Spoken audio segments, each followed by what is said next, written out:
When I woke up this morning, the scriptures in Matthew chapter 5 came to me immediately when I woke up. And in chapter 5, Jesus is speaking. Of course, this is the Sermon on the Mount. And at first, it starts off with the Beatitudes. Blessed are the poor in spirit, those who mourn, those for the meek. And after this, he goes down to verse 13. And he said, "You are the salt of the earth. But if the salt loses its flavor, how shall it be seasoned? It is then good for nothing but to be thrown out and to be trampled underfoot by men. You are the light of the world. A city that's set on a hill cannot be hidden. Nor do they light a lamp and put it under a basket, but on a lampstand, and it gives light to all who are in the house. So let your light so shine before men that they may see your good works and glorify your Father in heaven." And I started to think about these aspects that God has asked us to have, or perhaps even commanded us, telling us this is what we are. This is our purpose, is that you are salt and you are light. And it has two different meanings, purposes. And when you begin to put this into context of individual personalities, he doesn't say there's some of you that will be salt and there's some of you that you're calling may be light, but he just is speaking to his church saying, this is what you are. You are the salt of the earth. And his church is never going to be the majority. When you eat a meal, and now during the pandemic, they don't put salt shakers on the table.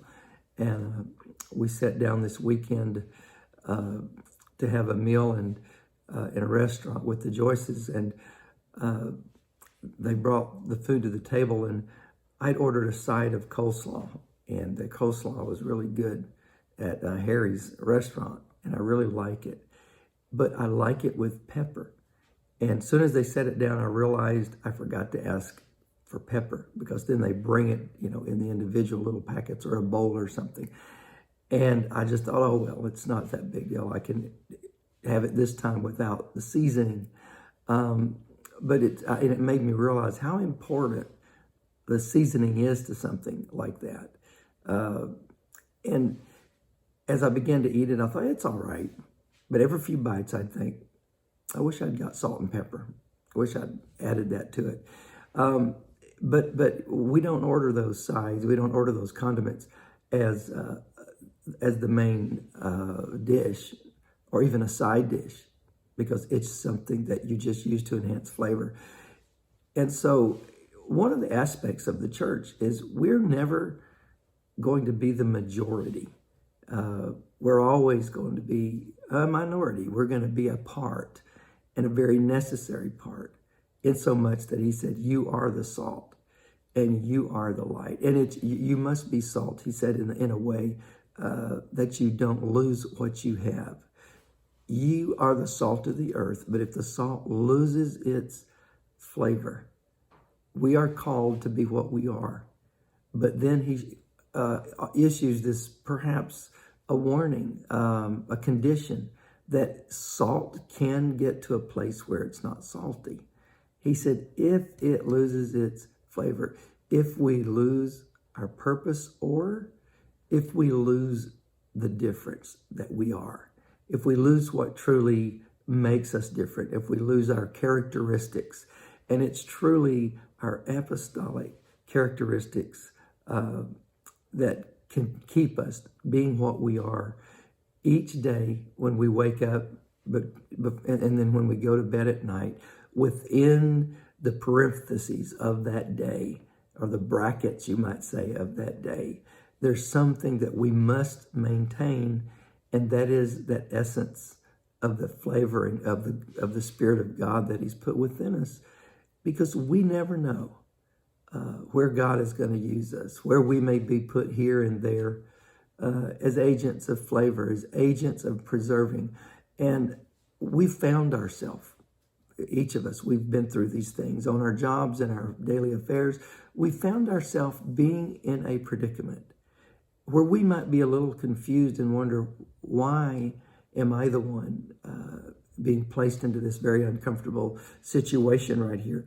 And in a moment, perhaps you're asked to speak at the job, or you're asked to stand in, in a meeting, and they want you there. And it might be a negotiation. It might just be a meeting and where you're there to witness something.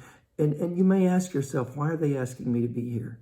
But there's something about the characteristics of an apostolic that we truly are that salt. We are that flavor that is so needed. It's a flavor that the world lacks. It's just Jesus. It's just that purity of character, that purity of purpose, that we're just there. He puts us in places, and it brings glory to his name. And I really know and believe that there's times that we never know what we're doing. We never know whenever we're being used, not at all times. There's times we just go through a situation. Somebody might ask us a question out in the world, out in our business dealings, at a store or a shopping place, or on your job, or even in your family. And many times in our families, we are that one that we stand out. And we might even stand out in a way to where we feel that we're being pushed away, ostracized. But in that unit, in that group, even though there might be one that says, you always seem to be the one that's the stick in the mud. You may be called different names. There's also the observers. There are also those kingdom-minded individuals that make a connection. They may not say anything to you, but they make a connection with how you stood there, the things you said or the things you didn't say. And it made a difference, and they watched you. And maybe days later, they're still thinking about what you did or didn't do, what you said or didn't say. And I think we have to be mindful that truly we are the salt of the earth. We're what God has used to put in different circumstances. And when we look at life through these scriptures here, it does give us a little bit of better understanding, and allows us to do this again, to endure sometimes, to be in a meeting where we don't understand why we were there. We don't know what purpose was it. And it was a little uncomfortable because we were asked a question, perhaps even about our faith or about what we believe. But we have to go back to Scripture and say, well, we are our salt of the earth. But one of the things that we have to be very mindful of, he said, if salt loses its flavor, how then shall it be a seasoning? How shall it make a difference if we lose our distinctives? That's the thing where the inside affects the outside. And what we are on the inside, it cannot be hidden if we live for God in the right way, if we have a prayer life that's regular, if we don't swerve over into that lane of where the world lives and try to be like them and follow the downward pull of our flesh. If we can resist that and be spiritual, be upright, serve God in every way, we will maintain the flavor and we won't be cast out, because the Bible tells us that if we lose the flavor, we're not going to be needed and we'll be cast out. And we can talk about that being the end time, but think about another way. There are those that just leave the faith. And my wife and I were discussing some people. We were watching them together, on a Facebook page. They were all singing and everything. But it was those who used to be among us, but they lost that edge. They lost that flavor. And they've gone way away from our doctrine. And, the harsh term trampled underfoot, what it's meaning there is when salt is old, you can put it out there and it can be used, to walk on it. I remember we used to use it on the ice. It melts the ice so that you don't lose your footing, and it adds a little bit of a surface there you can walk on. And I'm not trying to put backsliders in that light and say, they're just out there being trampled. But he's saying when we lose that flavor, we cannot be used anymore. And they may not feel like they've been put away, but It's something that just occurs. It's a spiritual thing. If we lose the flavor, we're not going to be where God is going to use us anymore. And then he said, you are the light of the world. A city set on a hill cannot be hid. His city, his church, we are a light of the world. We're that guiding light. We're that light they can look at and always know, yes, that's his church. They're consistent. And you've heard it perhaps in your family or even on your job. You know, you're always the same. We look at you and you never change. You always have kind words to say, and that's that light that shines. A city set on a hill, it cannot be hidden. He said, nor do they light a lamp and put it under a basket. He doesn't want us hidden. He doesn't want us tucked away where no one sees. But he said, you want to be on a lampstand, and it gives light to all that are in the house.